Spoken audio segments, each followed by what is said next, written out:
नमो नमः फ्रेंड्स, मी आहे रुपाली आणि आर्टडोअरमध्ये तुमच्या सगळ्यांचं खूप खूप खूप स्वागत. मार्केटमध्ये आज मला भरपूर सारे पायनॅपल दिसलेले होते, त्यामुळे आज मी आणलेला आहे मस्त असा अननस. आणि आज आपण बनवणार आहोत अननसाची बर्फी. येस, पायनॅपल बर्फी बनवणार आहोत, जी बनते एकदम छान. अगदी मिठाईवाल्याकडे जशी बनते ना तशी व्यवस्थित आपल्याला त्याचे छान चौकोनी आकार पडतात. ती सुटून पण लवकर येते. आणि हे बघा, तुम्ही बघू शकता, ही अगदी मस्त आणि व्यवस्थित अशी पायनॅपल बर्फी जी आहे ती आज आपण बनवणार आहोत. तर त्यासाठी सगळ्यात पहिल्यांदा आपण इथे घेतलेला आहे सोललेला एक अननस. तुम्ही बघू शकता, मी हे मार्केटमधून एक व्यवस्थित सोलून असा एक अननस आणलेला आहे. तर ह्या अननसाचे आपल्याला छान असे तुकडे करून घ्यायचे आहेत, बारीक बारीक. आपल्याला हे सगळे तुकडे जे आहेत ते मिक्सरमधून आपण त्याचा पल्प काढणार आहोत.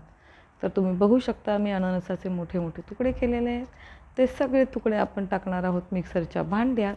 हे तुकडे टाकताना मात्र आपण त्या फोडींचा जो मधला भाग आहे ना तो नाही घेणार आहे. आपण फक्त कडेचा जो भाग आहे तो घेणार आहे आणि आपण त्याचा पल्प काढलेला आहे. हा पल्प मी आता डायरेक्ट घेतलेला आहे एका नॉनस्टिक पॅनमध्ये.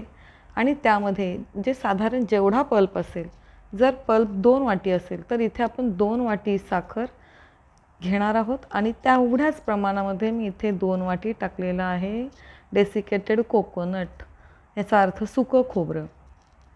डेसिकेटेड कोकोनट मी इथे यासाठी वापरलेलं आहे की समजा आपण इथे जर ओले नारळ वापरलं किंवा सुकं खोबरं जे आपलं नेहमीचं असतं ते खिसून वापरलं ना, तर ह्या बर्फीचा रंग आहे असा पिवळा राहत नाही. म्हणून आपण इथे वापरणार आहोत डेसिकेटेड कोकोनट. त्यानंतर तुम्ही बघू शकता, मीडियम आचेवरती आपण हा जो आपला छानपैकी पायनॅपलचा गर आहे, ज्याच्यामध्ये आपण साखर आणि खोबरं घातलेलं आहे, तो आपण एक सारखा ढवळून घेणार आहोत जोपर्यंत तो पॅन सोडत नाही. इथे मी दुसऱ्या बाजूला एक जे प्लास्टिकचं भांडं आहे ते छान असं तुपाने ग्रीस करून घेतलेलं आहे. आणि ते छान तुपाने ग्रीस केलेल्या भांड्यामध्ये आपल्याला हा जो पायनॅपलचा बर्फीचा गर आहे तो आपल्याला शिफ्ट करून घ्यायचा आहे.